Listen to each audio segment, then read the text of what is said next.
दोन प्रश्न विचारायचे की एकतर महापालिकेवर भाजपने विजय मिळाल्यानंतर तुम्ही पहिल्यांदा आलाय, महापौर इथे कधी येणार आहे? कारण की तुम्ही गावात होता त्यामुळे हा विषय थांबला असं म्हणतात. आणि दुसरं की भगतसिंग कोश्यारी यांना जे पद्म पुरस्कार दिलाय त्याच्यावर राजकीय आरोप फार मोठ्या प्रमाणामध्ये होतात. भगतसिंग कोश्यारी जी यांचं एकूण जीवन जर आपण बघितलं तर अतिशय समर्पित जीवन जगलेला व्यक्ती म्हणून त्यांच्याकडे पाहता येईल.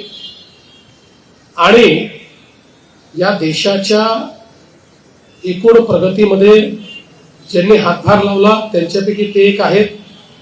आणि त्यांनी केलेलं सर्वात महत्वाचं कार्य म्हणजे आपल्या सेनेकरता 1 रँक 1 पेन्शन जी सेनेची मागणी होती त्या समितीचे संसदीय समितीचे अध्यक्ष भगतसिंग कोश्यारी जी होते.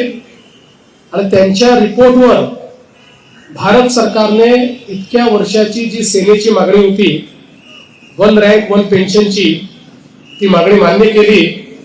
आणि त्यामुळे ज्या व्यक्तीने हेच नाही तर पहाडी क्षेत्रातलं त्यांचं कार्य, नेपाळसोबत भारताचे संबंध सुदृढ करण्याचं त्यांचं कार्य, अशा विविध अंगी कार्यांमुळे त्यांना पद्मश्री दिलेली आहे.